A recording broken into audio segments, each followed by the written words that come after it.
Assalamualaikum warahmatullahi wabarakatuh. Perkenalkan, saya Amirul Mukminin MPD, salah satu staf pengajar di Sekolah Tinggi Ilmu Ekonomi Setia Bima. Hari ini saya ingin bercerita tentang bagaimana aktivitas saya atau kegiatan belajar mengajar selama di Setia Bima. Di Setia Bima saya diberi tugas mengampu 3 mata kuliah. Yang pertama adalah statistik 1, kemudian statistik 2, dan matematika bisnis. Hari ini saya akan bercerita atau berbagi pengalaman dengan sahabat semua terkait dengan mata kuliah statistik 1. Sebagaimana kita ketahui, statistik ini menjadi mata kuliah wajib, jadi hampir di seluruh jurusan itu selalu mempelajari yang namanya statistik, ya.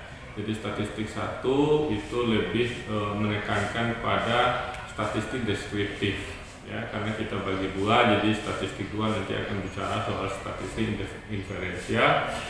Di mata kuliah statistik 1 ini kita akan menempuh sebanyak 3 SKS. Adapun yang ingin kita capai pada mata kuliah statistik ini itu adalah yang pertama, kita berharap mahasiswa mampu mengimplementasikan dan menyelesaikan masalah dalam dunia kerja maupun dalam kehidupan sehari-hari menggunakan pendekatan statistik diferensial, ya. Kemudian nanti juga kita akan membahas atau melakukan praktikum salah satu aplikasi statistik yaitu SPSS. Jadi nanti kita akan bahas dan kita berharap alumni setelah lulus dari sini mahir menggunakan aplikasi SPSS di dalam dunia kerja. Ini akan menjadi kompetensi, menjadi salah satu poin penting dan poin plus bagi alumni Setia Bima, karena memahami pengoperasian statistik menggunakan aplikasi SPSS. Adapun yang ingin dicapai pada mata kuliah ini yaitu mahasiswa mampu memahami ruang lingkup statistik, yang diantaranya bagaimana mampu mengoperasikan atau menentukan nilai pemusatan data yang di dalamnya ada rata-rata, median, modus, kemudian termasuk juga ukuran letak yaitu kuartil, desil, dan persentil. Dan mahasiswa nanti kita harapkan juga memahami yang namanya ukuran dispersi, bagaimana kecenderungan data, kemiringan, keruncingan, kemudian ada juga yang dikenal dengan angka indeks, data berkala, kemudian bagaimana hubungan, korelasi, determinasi, kemudian juga ada yang namanya persamaan regresi linear sederhana. Dan tentu semua itu nanti kita akan penguatan melalui praktikum. Ya, dari pembelajaran statistik ini kita harapkan mahasiswa kita atau alumni nanti mampu memahami bagaimana statistik deskriptif itu sendiri, seperti yang saya sampaikan di awal, bagaimana menentukan rata-rata, median, dan modus, karena di dalam dunia kerja selalu berhadapan dengan itu. Sebut saja misalnya ketika kita mau melihat bagaimana rata-rata kinerja karyawan, tentu kita harus memahami betul bagaimana menentukan nilai rata-rata itu, dan itu kita peroleh melalui statistik deskriptif. Termasuk juga misalnya bagaimana bicara soal seberapa banyak penjualan, rata-ratanya, kemudian berapa paling banyak penjualan, dan seterusnya. Itu juga kita akan bahas atau kita akan memahami hal demikian melalui statistik deskriptif. Itulah kemudian statistik deskriptif ini menjadi sangat penting kita pelajari. Adapun harapan setelah belajar statistik ini, kita harapkan mahasiswa mampu meningkatkan kompetensi sehingga nanti mahasiswa ketika berhadapan dengan dunia kerja itu sangat mahir dan punya kompetensi lebih dibandingkan dengan yang lain.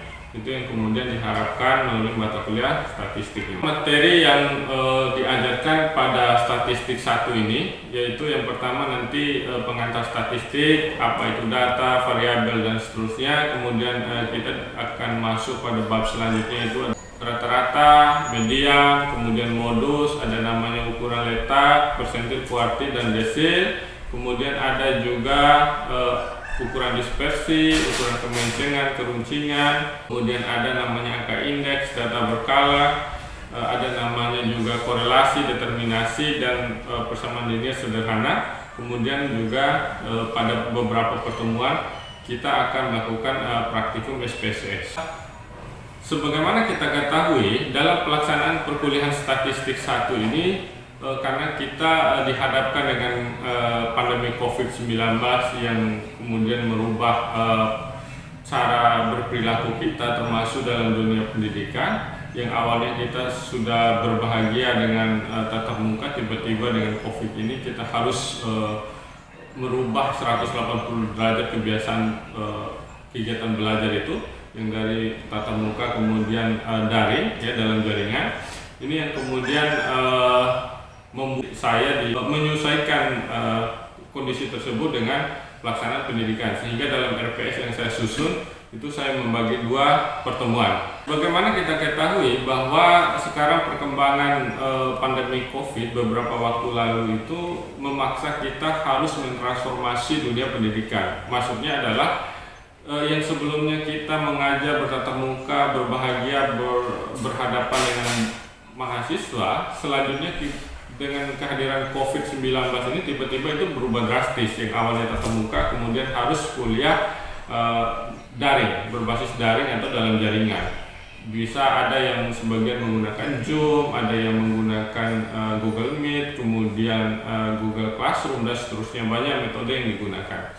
Hal demikian pula yang mendorong saya untuk juga menyesuaikan hal tersebut, sehingga dalam RPS saya coba membagi 2, karena berdasarkan surat edaran dari Menteri Pemerintah Pusat bahwa perkuliahan di awal-awal 2022 itu adalah 50-50, di mana 50-nya adalah tatap muka di dalam kelas, kemudian 50-nya di rumah. Sehingga dalam RPS kemudian saya juga menyusun demikian. Yang di dalam rumah saya menggunakan metode perkuliahan via Zoom ya, kemudian juga tetap mengedepankan cooperative learning atau diskusi. Kemudian juga di dalam kelas saya juga menggunakan pembelajaran berbasis cooperative learning atau menggunakan metode cooperative learning. Saran saya melihat mahasiswa yang ketika masuk pandemi responsif atau semangat kuliahnya atau belajarnya sangat menurun,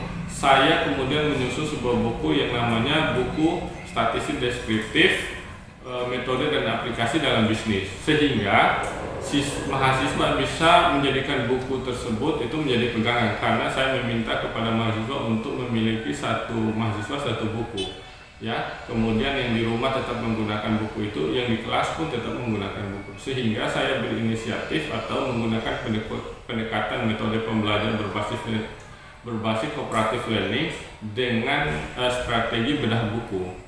Maksudnya adalah mahasiswa kemudian membaca buku di rumah ketika dia melaksanakan perkuliahan via Zoom, dia menggunakan materi yang sama yang sesuai dengan RPS yang sudah kami susun sebelumnya. Maka ketika berhadapan di sekolah, di kelas nanti mereka akan membahas dan mempresentasikan ke temannya. Itu yang menariknya. Jadi saya membagi dalam beberapa kelompok, kemudian siswa akan presentasikan, dan mahasiswa yang lain yang memegang buku yang sama, mereka juga akan memberikan masukan, kemudian koreksi, bahkan pertanyaan kepada kelompok yang menyajikan materi tersebut sesuai dengan bab.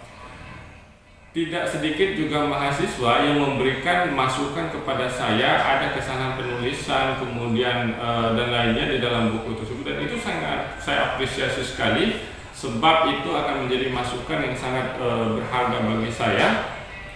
Karena ini saya harus akui, ini adalah pengalaman pertama saya menyusun buku statistik, sehingga tentu saja ada kesalahan dan kekurangan. Rupanya dengan metode yang saya jalankan tersebut itu termasuk metode yang sangat efektif. Siswa sangat berantusias membaca karena tidak ingin kalah saing dengan temannya, kemudian juga tidak ingin malu ketika ada pertanyaan kemudian tidak bisa menjawab. Bahkan tidak sedikit mahasiswa yang berkomunikasi secara personal dengan saya di luar mata kuliah untuk menanyakan kira-kira dari mana datangnya ini, kenapa bisa begini, dan seterusnya. Itu yang menariknya, sehingga menurut saya dengan pendekatan yang saya gunakan yaitu bedah buku ini itu sangat menarik. Lebih-lebih saya juga mengaitkan bagaimana dengan kehidupan ekonomi. Jadi contoh-contohnya itu adalah contoh-contoh yang berkaitan dengan ekonomi. Misalnya bagaimana penjualan suatu barang dan seterusnya, itu yang menarik. Dan jadi tidak hanya membaca buku, tapi juga mereka bisa seakan-akan menghayal mereka sedang dalam dunia kerja dan dihadapkan dengan masalah yang ada di dalam buku tersebut. Lebih jelasnya saya akan coba mengajak sahabat semua untuk merefleksi bagaimana proses pengajaran yang saya lakukan di kelas. Materi yang saya angkat pada penjelasan video ini adalah terkait dengan merancang tabel distribusi frekuensi. Di dalam tabel ini bagaimana kita menyusun tabel distribusi frekuensi. Anggap saja misalnya kita punya 100 data. Kalau misalnya ada pertanyaan berapa hasil penjualan, berapa banyak yang hasil penjualan yang menjual 50 unit motor. Jadi kita akan menghitung satu-satu. Tapi kalau menggunakan tabel distribusi frekuensi, jadi enak, kita langsung bisa melihat datanya. Jadi kalau saudara-saudara atau sahabat semua pernah melihat misalnya di buku ada data statistik yang sudah tersusun dalam rapi menggunakan tabel, itulah yang disebut dengan tabel distribusi frekuensi. Lebih jelasnya kita perhatikan video berikut ini. Ya, perhatian ya. Oke, sekali lagi saya ulangi. Assalamualaikum warahmatullahi wabarakatuh. Ya, sebagaimana diinformasikan di awal pertemuan, jadi kita ini akan melaksanakan pemilihan statistik itu dengan metode yang berbeda. Kalau kemarin biasanya saya yang mengajar saudara-saudara, sekarang ini metode pembelajaran itu beda, yaitu praktik, namanya kerja kelompok, tapi tekniknya adalah bedah buku. Jadi saudara memahami bukunya, kemudian mengoreksi kalau ada kesalahan dan seterusnya, kemudian saudara nanti akan menjelaskan. Untuk penjelasan pertama, saya menunjuk, selanjutnya nanti teman saudara yang akan menunjuk kelompok selanjutnya. Sudah siap?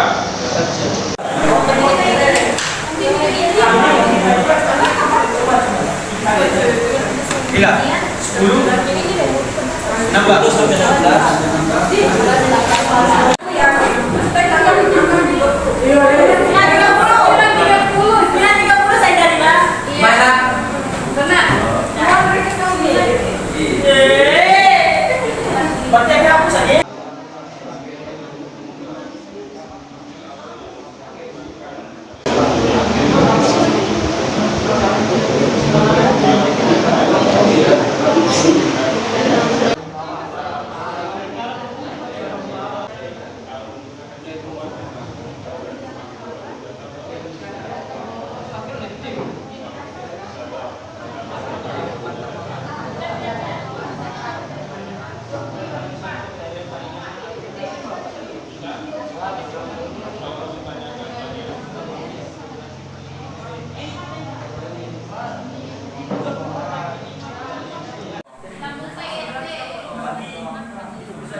Silakan perhatikan temannya, mengoreksi, membantah, bertanya boleh bebas. Jadi mereka jadi dosennya. Baik, bismillah. Assalamualaikum warahmatullahi wabarakatuh. Waalaikumsalam warahmatullahi wabarakatuh. Baik, selanjutnya saya mempersilakan teman saya untuk menjelaskan daripada materi yang telah pada dapat.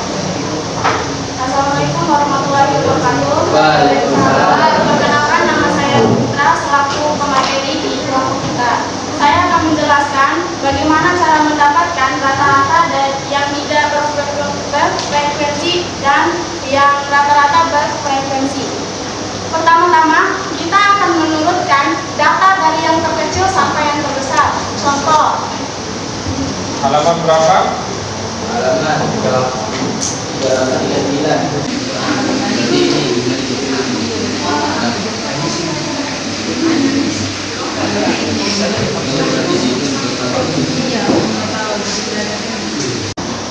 Setelah menurunkannya dengan begini, kita akan mudah membuat tabel frekuensinya. Cara membuat tabel frekuensi yaitu menurunkan dari data yang terkecil terkecil dari data yang sampai data yang terbesar. Contohnya seperti ini.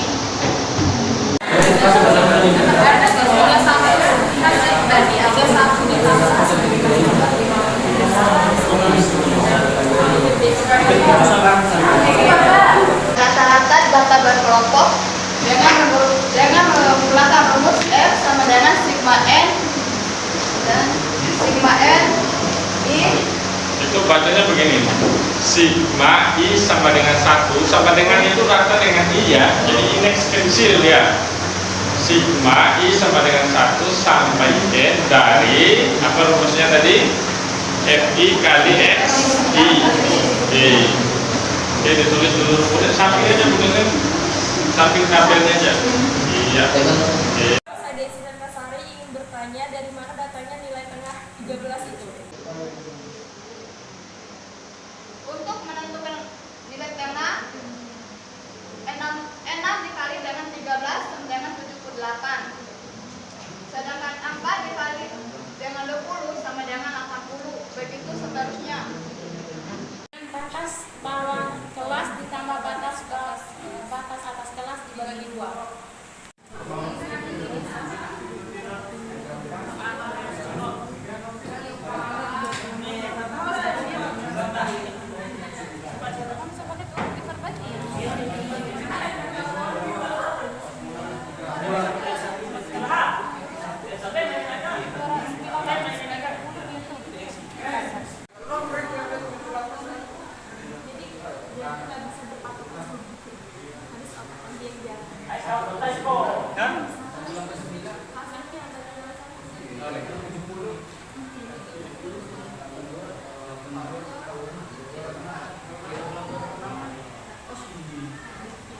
Oke, sahabat semua, itulah video yang saya tampilkan tadi. Tentu saja ada kelemahan dari suara dan seterusnya, tapi pada prinsip saya ingin menegaskan begini.